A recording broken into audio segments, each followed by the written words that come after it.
selamat datang di Tangerang Talk. Episode kali ini Tangerang Talk akan berbincang terkait bagaimana upaya pemerintah Kota Tangerang dalam rangka menekan angka kasus kekerasan terhadap perempuan dan anak bersama Kepala Dinas DP3AP2KB, yaitu Pak Jatmiko. Halo Pak, apa kabar? Halo, Alhamdulillah kabar baik. Alhamdulillah. Di tengah rutinitas yang cukup padat nih Pak Jatmiko berkesempatan untuk datang ke sini Pak. Terima kasih. Ya, sama-sama. Sebenarnya sudah beberapa kali ya kita mengundang Pak Jatmiko karena DP3AP2KB ini selain namanya yang sangat panjang dari dinas-dinas yang lain, tugasnya pun ternyata beragam. Ya. Ya Pak ya, Nah, boleh kita diceritain? punya 3 urusan gitu. Pemberdayaan perempuan, perlindungan anak, kependudukan, dan KB. Jadi 3 urusan dalam satu dinas. Makanya agak padat lah kegiatannya. Iya, namanya juga cukup panjang. Ya. Dan sekarang kita akan spesifik terkait bagaimana nih upaya dari DP3AP2KB untuk menekan angka kasus kekerasan terhadap perempuan maupun anak. Baik, selama masa pandemi, kasus kekerasan terhadap perempuan dan anak itu memang agak meningkat di kita. Itu bisa disebabkan karena sudah mulai timbul kesadaran dari warga untuk berani lapor. Nah, jadi yang tadi disampaikan Mbak Tifa ada 100 kasus, tepatnya 98. 98 kasus. 98. Ya, ada kasus terhadap perempuan ada 40, kasus terhadap anak ada 40 dan sisanya 18 kasus penelantaran dan ini perempuan gitu. Oke, itu boleh ceritain Pak, kenapa sekarang kasus ini semakin meningkat? Bukan karena kasusnya meningkat, tapi Betul. karena orang sekarang sudah berani untuk melapor ya Pak ya? Jadi sebenarnya itu menurut kami itu keberhasilan dari kita memberikan edukasi dan sosialisasi bahwa warga, masyarakat, anak, perempuan, korban kekerasan itu harus berani melapor dan jadi pelapor atau pelopor gitu. Jadi kalau misalnya nggak berani pelapor, jadi pelopor, dia yang menyampaikan ke orang lain gitu. Nah, jadi mungkin tetangga-tetangga kita kasus kekerasannya dari sisi nominal atau ini lebih menurun atau tidak sebanyak kita. Tapi kan faktornya lain gitu. Faktor kesadaran masyarakat perkotaan ternyata lebih tinggi sekarang. Jadi yang saya lihat itu faktor dari kesadaran masyarakat yang mulai meningkat. Kalau dari 98 kasus yang saat ini hadir ya Pak ya, itu berupa kasus apa saja Pak? Karena kan mungkin beragam juga ya kasusnya. Beragam. Dan paling banyak mereka dominan kasus terkait apa? Kalau di kasus yang terjadi itu di perempuan kekerasan dalam rumah tangga paling mendominasi. Ya, KDRT itu paling mendominasi di perempuan. Kalau di anak itu kekerasan fisik. Ada kekerasan fisik, ada kekerasan psikis gitu kan, verbal, non verbal itu kan termasuk kekerasan juga. Bullying ya. Nah, termasuk seperti itu. Pelecehan, pencabulan. Nah, ini agak miris ada kasus persetubuhan anak. Ini saya luar biasa nih, ironis sekali. Nah, ini yang harusnya kita sebagai warga masyarakat dengan keprihatinan kita harus bisa menyadarkan bahwa anak-anak itu kalau tidak kenal dengan seseorang, jangan mau berinteraksi secara dekat gitu, seperti ya mohon maaf megang-megang, meraba-meraba gitu. Yang kadang-kadang anak nggak sadar itu adalah bentuk pelecehan atau pencabulan gitu. Ya, karena mungkin dianggapnya oh biasa ya, apalagi sama anak kecil kok gemes doang gitu. Ternyata itu masuk ke dalam pelecehan ya Pak ya? Masuk pelecehan. Untuk wilayah sendiri, kalau DP3AP2KB memetakan nggak Pak wilayah-wilayah yang memang paling rawan hadirnya kasus-kasus tersebut? Biasanya yang paling rawan itu yang dekat dengan keramaian. Perkotaan, contohnya perbatasan dengan DKI, itu sangat mengundang. Jadi pergaulan itu sangat mempengaruhi. Saat ini Kecamatan Pinang menduduki yang paling tinggi ya, ada 17 kasus kalau nggak salah. Kemudian yang paling rendah itu di Kecamatan Jatiwung, ada 2 kasus. Itu paling rendah. Karena Pinang ya sentralnya juga nih ya, soalnya dekat sama DKI, dekat sama Tangsel juga ya. Betul. Tadi kan Bapak bilang kalau dekat-dekat perkotaan perbatasan itu agak lebih rawan ya Pak ya. Lalu langkah apa Pak yang dilakukan oleh DP3AP2KB untuk menekan angka-angka tadi?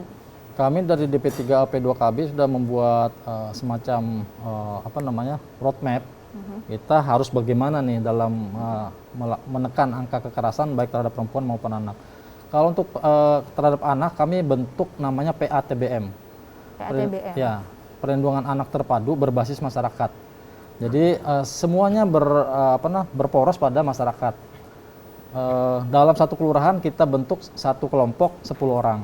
Nah, ini PATBM, kami buat pelatihannya, buat workshopnya, beri pembekalan supaya mereka bisa melakukan pendampingan atau melaporkan kasus terhadap aparat penegak hukum terhadap warganya gitu. Jadi kalau satu kelurahan 10 kali 104 kita udah punya 1004 ya, 1004 anggota Satgas. Itu di tahun 2019, 2020 udah meningkat, kami tambah lagi anggotanya jadi 2.600 anggota Satgas PATBM itu. Di seluruh wilayah ya Di Pak seluruh ya? wilayah Itu Kota ya. Tangerang ya. Selain PATBM tadi, DP3P2KB juga mempunyai P2TP2A ya Pak ya? Betul, ada P2TP2A dan Puspaga. Ini dua lembaga binaan kami yang khusus menangani tentang kekerasan terhadap perempuan dan anak. Kalau Puspaga, namanya Pusat Pembelajaran Keluarga, itu diisi oleh psikolog-psikolog. Nah itu juga, itu tuh pencegahan. Untuk pencegahan. Ya untuk penindakan atau penanganan ada di P2TP2A. Nah itu yang diketuai oleh Ibu Wakil Wali Kota. Ibu Masro Syarudin Iya, ya? Ibu Haja Masturo Sarudin. Oke, jadi untuk penanganannya sendiri ada di P2TP2A ya Pak ya? Ya. Boleh jelasin Pak kerja dari P2TP2A ini? Lalu apakah dia memiliki kader? P2TP2A dibentuk memang untuk menangani angka kekerasan baik terhadap perempuan maupun anak. Terdiri dari pengurus tingkat kota, nanti ada Satgas kota dan ada Satgas kecamatan. Setiap kecamatan ada 1 orang, kemudian Satgas kota ada 8 orang. Nah ini mereka lah yang akan melakukan penanganan dan pendampingan. Tugas utamanya pendampingan. Karena masalah hukum nanti adanya di APH, aparat penegak hukum. Jadi warga kita itu kan kalau mendapatkan masalah hukum biasanya segan untuk lapor karena satu nggak mau ribet gitu kan. Atau nggak takut biaya Nah, juga. 2 biayanya, yang ketiga kebanyakan karena pendidikan. Jadi ngerasa waduh ini sulit nih, nah, seperti itu. Jadi keengganan mereka untuk melapor itu menambah akumulasi kasus. Ya, segen ya bawaannya Segan. kalau misalnya mau lapor misalnya gitu ya Pak ya. Lalu hadirnya P2TP2A ini mendirect lah masyarakat untuk jangan segan untuk melapor karena Betul. itu hal yang penting ya Pak ya. Selain 2 ini ada lagi Mbak Tifa, namanya ada Forum Anak Kota Tangerang, FAKT. FAKT. Nah, kami juga perankan mereka menjadi pelopor dan pelapor sesuai dengan tagline mereka itu, pelopor dan pelapor. Jadi khusus menangani memberdayakan anak, kemudian jadi pelopor dan pelapor. Kalau ada kasus kekerasan, kalau nggak berani jadi pelapor, minimal jadi pelopor. Mereka menyampaikan kepada orang-orang harus berani melapor gitu. Lalu gimana sih Pak rules-nya nih ketika masyarakat yang menemukan atau mereka juga sebagai korban tapi berani nih untuk melapor ke pemerintah? Rules-nya seperti apa Pak sampai kasus itu memang diusut tuntas lah pokoknya? Untuk menangani yang semacam itu, kita tadi kan melihat secara psikologis masyarakat agak enggan untuk melapor sehingga kita berikan kemudahan. Nah, pemerintah Kota Tangerang melalui aplikasi Laksa Iya. laporan aspirasi kotak saran Anda, layanan aspirasi kotak saran Anda, itu kami juga menerima pengaduan-pengaduan melalui situ. Dengan tagline perlindungan anak atau tagline perlindungan perempuan atau tagline satu lagi lintang kinasih. Iya, lindungi Tangerang dengan cinta dan kasih gitu. Oh, keren juga. Nah, kalau misalnya masih segan juga ke situ, kami memang banyak dapat laporan yang diteruskan dari aplikasi Laksa tadi, masuk kami langsung kami tangani. Langsung kita kirim Satgas kemana TKP-nya, nanti kita kirimkan untuk melakukan pendampingan. Banyak juga layanan yang kita berikan, misalnya home visit. Keluarga korban misalnya kan nggak berani nih, harus melakukan apa sih kami kalau jadi korban itu. Nah mereka banyak ketidaktahuan, nah akhirnya Satgas kita kirim, home visit namanya.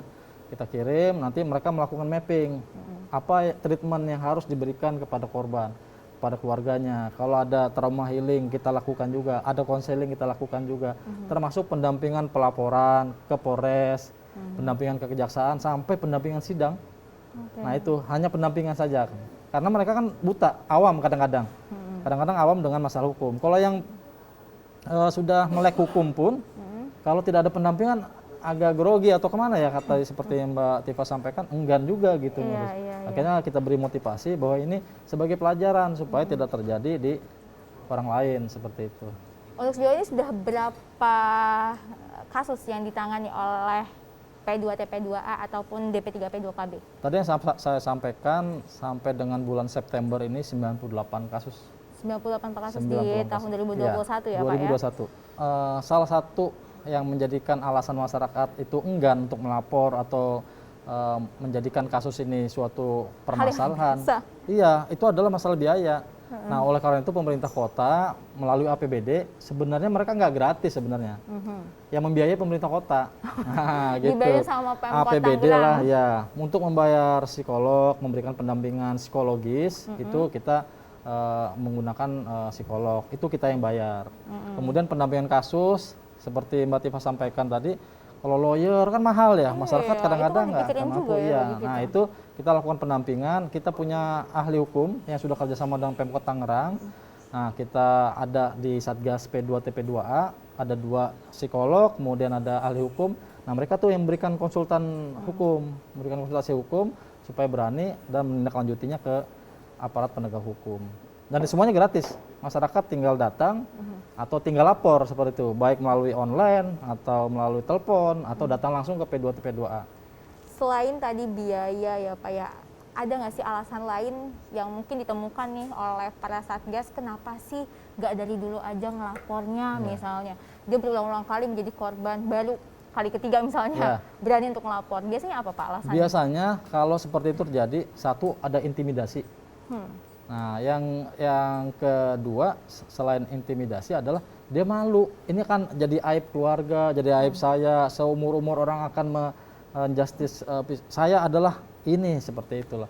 Nah, itu yang sangat mengganggu sehingga mereka enggan untuk melapor. Jadi selain yang 2 faktor tadi, itu tadi ini jadi aib gitu. Padahal kerahasiaan juga dijaga ya Pak. Nah, kalau kami punya kode etik yang sangat ketat, apapun itu kami sampai foto, cara ngambil angle-nya juga kami punya SOP. Jadi wajah dari si korban itu nggak akan terlihat dan identitas rumah segala macam kita rahasiakan. Kita hanya membuka itu kepada PH pada saat proses penanganan. Jadi ke polisi, ke jaksa baru kita berani buka identitasnya, rumahnya di mana gitu. Jadi untuk masyarakat yang mungkin pernah melihat ya ataupun kerabatnya mengalami atau sebagai korban, nggak usah khawatir lagi untuk melapor melalui aplikasi Laksa ya Pak ya? Betul. Ataupun ke website yang telah disediakan oleh DP3P2KB terkait kejadian yang memang sangat merugikan sebenarnya Pak ya. Oke. Ya, mungkin Pak Kadis bisa nih ajakannya buat masyarakat Kota Tangerang supaya tidak ragu lagi untuk melakukan pelaporan ya atau sebagai pelopor di wilayahnya masing-masing. Baik, bagi warga masyarakat Kota Tangerang, apabila mengetahui atau bahkan menjadi korban kekerasan baik terhadap perempuan maupun anak, kami anjurkan untuk segera menghubungi pertama PATBM di wilayahnya masing-masing melalui RT RW. Kemudian kalau tidak bisa masuk lagi ke aplikasi Laksa. Atau masih ada lagi yang masuk ke hotline 112. Insya Allah dalam waktu dekat langsung akan ada penanganan dari Satgas P2 TP2 Kota Tangerang. Jangan khawatir, kerahasiaan Anda dijamin, keamanan Anda juga terlindungi. Demikian dari kami, mudah-mudahan ini bisa bermanfaat buat warga masyarakat Kota Tangerang. Oke, terima kasih Pak Kadis atas informasinya, atas ceritanya terkait tadi ya kekerasan di Kota Tangerang. Ternyata angkanya cukup banyak juga karena memang sekarang masyarakat sudah mulai berani untuk melakukan pelaporan dan itu adalah hal yang benar ya Pak ya? Benar. Dan buat Sobat Tangerang jangan lupa untuk saksikan terus Tangerang Talk setiap hari Rabu jam 7:30 malam hanya di YouTube channel Kota Tangerang. Sampai jumpa.